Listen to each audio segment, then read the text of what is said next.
حضرت حسن بصری رحمۃ اللہ تعالی علیہ کا ارشاد ہے کہ دو شخص بدعتی ہیں جنہوں نے اسلام میں دو بدعتیں جاری کی۔ ایک وہ شخص جو یہ سمجھتا ہے کہ دین وہ ہے جو اس نے سمجھا ہے،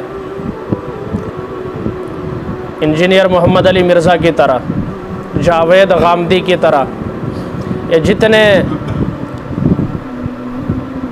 موٹیویشنل سپیکر بنے ہوئے ہیں، ٹھیک ہے، توجہ کے ساتھ، یہ حضرت حسن بصری رحمۃ اللہ تعالی علیہ تابعی ہے۔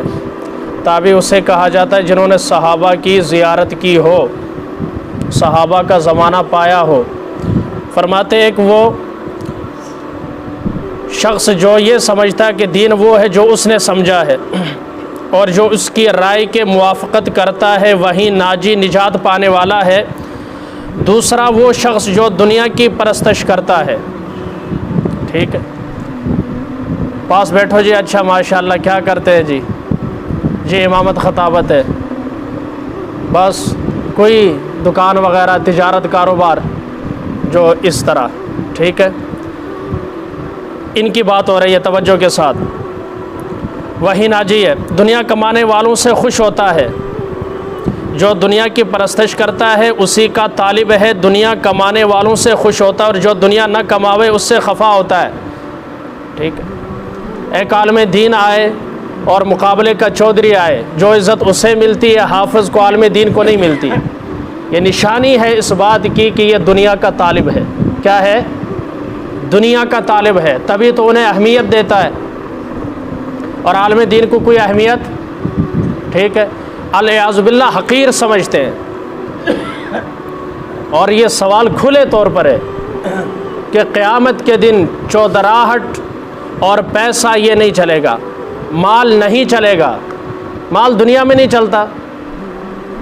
بیٹا درد سر بن جاتا ہے، بیٹی درد سر بن جاتی، بیوی درد سر بن جاتی ہے، نیب کے ہتھے چڑھ گیا تو زندگی ساری درد سر بن جاتی۔ تو وبال ہی وبال ہے، مصیبت ہی مصیبت ہے دنیا کے اندر بھی۔ پیاس لگی ہو، نلکے سے پانی نہیں پی سکتا جب تک نیسلے کی بوتل نہ ہو، اوپر سے ہڑتال ہو تو مرنے کے قریب ہو جاتا ہے۔ دنیا وبال ہے، طلب کرنا وبال ہے۔ اس لیے آقا علیہ الصلوۃ والسلام کو جب اللہ تعالیٰ نے آفر کی، دیکھیں ہم نبی کے ماننے والے ہیں، ہم مغرب کے پیچھے چلنے والے نہیں ہیں۔ یہ بات کب سمجھ میں آئے گی؟ لقد کان لکم فی رسول اللہ اسوۃ حسنہ، نقش قدم نبی کے ہیں جنت کے راستے، اللہ سے ملاتے ہیں سنت کے راستے، کہ جس کی اتباع سے آدمی انسان بنتا ہے، نبی کی اتباع سے آدمی انسان بنتا ہے، کہ جس کے نقش پا سے خلد کا امکان بنتا ہے، کہ جس کے وصف حسن و خلق سے قرآن بنتا ہے۔ کان خلقہ القرآن۔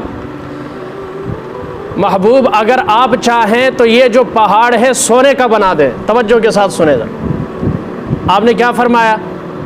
ملے تو شکر کروں، نہ ملے صبر کروں۔ مجھے بھوکا رہنا پسند ہے، سونے کا پہاڑ پسند۔ اسی کو اقبال نے کہا میرا طریقہ امیری نہیں فقیری ہے، خودی نہ بیچ غریبی میں نام پیدا کر۔ دنیا جہان میں جتنے فساد ہوئے، آپ ہسٹری چیک کر لیں، ملکوں کو زوال آئے وجہ دولت، قوموں میں انتشار پیدا ہوا وجہ دولت، رسم و رواج کو فروغ ملا وجہ دولت، بے حیائی پھیلی وجہ۔ اب دیکھیں ایک ڈانس کرنے والی اور کرنے والے پر جب ویلے پھینکیں گے تو ظاہر ہے ڈانس ہی لوگ سیکھیں گے نا۔ 1 گھنٹہ ناچو، 2 لاکھ روپے جیب میں ڈالو، وہ جاؤ، اوپر سے کھانا پینا آنا، نام، ٹھیک ہے، سٹار، واہ جی واہ، ملک کا نام روشن کرتے ہیں۔ اور جو حافظ قرآن تراویح پڑھاتا ہو، لوگ کے مسئلے پوچھ دینے جی کنے دئیے، دینے چاہیے دینے کہ نہیں دینے چاہیے، مسئلہ تو اتنے پوچھو نا، جدوں کنجر نچے تو تسی پوچھو مسئلہ دے تو سٹنے چاہیے دینے کہ نہیں۔ وہ حافظ قرآن پورا مہینہ لگایا، گلا پھاڑا، لینا اجرت وہ نہیں ہے کہ اس نے قرآن پڑھا ہے تو ہم دے رہے ہیں۔ 1 مہینہ ہمارا امام بنا رہا، ساری مصروفیات ترک کر دی، کما بھی سکتا تھا، کوئی اور ہنر سیکھ سکتا تھا، لیکن قرآن کو ٹائم دیا، ہم حوصلہ افزائی کے طور پر دے رہے ہیں۔ یہ بات ہوتی ہے اصل، لیکن ہم وہاں مسائل پوچھتے۔ مولوی صاحب تقریر کا 15,000 لے، ہم نفرت کی نگاہ سے دیکھتے ہیں۔ ایکٹر کتنے لیتے ہیں آپ سب سمجھتے ہیں، آس پاس دائیں بائیں 5-5 लाख रुपए एक फंक्शन का लेते हैं, उत्थे कोई मसला नहीं पूछता। जो दुनिया का तालब है, दुनिया जो कमाता है खुश होता है, जो नहीं कमाता उन्हें हकारत की निगाह से देखता है। तो फिर सुने, इन दोनों आदमियों को जहन्नम के लिए छोड़ दो, और जिस शख्स को हक़ ताला शानहू ने इन दोनों से महफूज रखा वो पहले अकाबिर का इत्तिबा करने वाला है जिन्होंने दौलत को ठुकरा दिया। एक अल्लाह वाले से कहा, हज़रत आप हरम शरीफ से तशरीफ़ ले आए और थोड़ी देर के लिए जद्दा के ऊपर जो हमारा जहाज़ लंगर अंदाज है वहाँ तशरीफ़ लाए। मकसद ये था, हज़रत तशरीफ़ लाएंगे, आमदन बढ़ेगी और इनसे इनके जो साथी हैं, मुरीद हैं, उनको फ़ायदा होगा। उनको क्या होगा? उनका अच्छा बताओ मेरे आने से कितना फ़ायदा होगा, कितना कमा लेते हो? उनका ज़्यादा से ज़्यादा एक का दो, जैसे बैंक में 1000 रखे तो 2000 मिलते। बात समझ में आ रही है? उनका एक के दो के लिए मैं हरम का नमाज का सवाब छोड़ दूं, जिसमें एक नमाज का कितने मिलता है? 1 लाख। कहा 1 रुपए के लिए तुम यहाँ से वहाँ ले जा रहे हो, जबकि यहाँ कितना मिल रहा है? एक नमाज पढ़ो कितना सवाब मिलता है? मैं नहीं आऊँगा। इसको कहते हैं खौफ आखरत, फ़िक्र आखरत। उसके लिए इंशाअल्लाह बहुत बड़ा अजर है।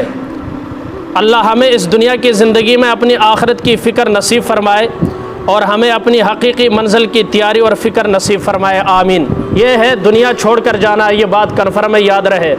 जितने मर्ज़ी का नहीं जी, तो फिर ज़माने का तकाज़ा ये नहीं जी से बहुत तंग है हम। अब दीन को समझे, दीन की रूह को समझे, नबी की तालीमात को समझे। ये अगर मगर इसने बेड़ा गर्क करके रख दिया है। असल चीज़ है, दुनिया कमाने से मना नहीं किया। मेरे आका ने फरमाया, दुनिया की मिसाल, कितनी प्यारी मिसाल दी, आखिरी बात ख़त्म करता हूँ। फरमाया दुनिया की मिसाल किसकी है? पानी की है। और मुसलमान की मिसाल कश्ती की है। जब तक पानी नीचे कश्ती ऊपर, कश्ती महफूज है या नहीं? महफूज है ना। लेकिन यही पानी कश्ती में आ जाए, कश्ती भी गर्क हो जाएगी और जो जो सवार हैं मल्लाह समेत सब गर्क हो जाएंगे। दुनिया में रहो लेकिन दुनिया को दिल ना दो, दुनिया की मोहब्बत दिल में मत डालो। रहना है, ज़रूरत है, अपनी ज़रूरत पूरी कर दी। आज तक ख्वाहिशात बादशाहों की भी पूरी नहीं हुई। कोई आप तारीख़ में एक वाक़या मुझे दिखा दे, किसी बादशाह ने ये कहा हो, किसी रईस ने ये कहा हो कि मैं जो चाहता था मुझे मिल गया, अब मेरी कोई ख्वाहिश नहीं। एक कौल किसी का दिखा दे मुझे। कोई ना कोई हसरत रही है, कोई ना कोई। दुनिया सब कुछ मिली लेकिन अल्लाह को पाने की हसरत लेकर चला गया। हसरत ही है ना, नहीं पा सका। लेकिन आज से अल्लाह वाले मिलेंगे जिन्होंने कहा हम जो चाहते थे वो हमें मिल गया। अब कोई हसरत नहीं है दुनिया, अब दुनिया की, क्योंकि असल चीज़ तो अंदर है ना। ये दिल मस्कन है रब्बुल आलमी का, उसी की याद में इसका सुकून है। न दुनिया से, न दौलत से, न घर आबाद करने से। तसल्ली दिल को होती है खुदा को याद करने से।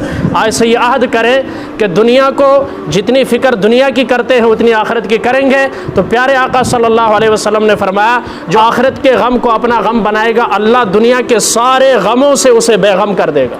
जब नबी ने फरमा दिया तो झूठ क्या है, शक क्या है? जब नबी ने कह दिया तुम आखिरत की फ़िक्र करो, अल्लाह तमाम फ़िक्रों से बेफ़िक्र कर देगा। तो क्या पड़ी है हम सुबह शाम, अच्छा आज ये करेंगे, फिर ए होएगा, फिर ए मंगवा लेंगे। पूरा दिन देखो यहीं फ़ारग भी बैठा है, कैलकुलेट कर रहा है, पर्चियाँ निकाल कर चेक कर रहा है। ये हमारा काम नहीं है। हमने ये जो पर्चियाँ बनाई हैं इनका हिसाब देना है। आखिरत की तैयारी करने के अल्लाह हम सबको हिम्मत और तौफ़ीक़ अता फ़रमाए और अपनी दुनिया को जायज़ तरीक़े से कमाने की, हलाल खाने खिलाने और कमाने की और हर तरह के हराम से अल्लाह हम सबको महफूज़ फ़रमाए।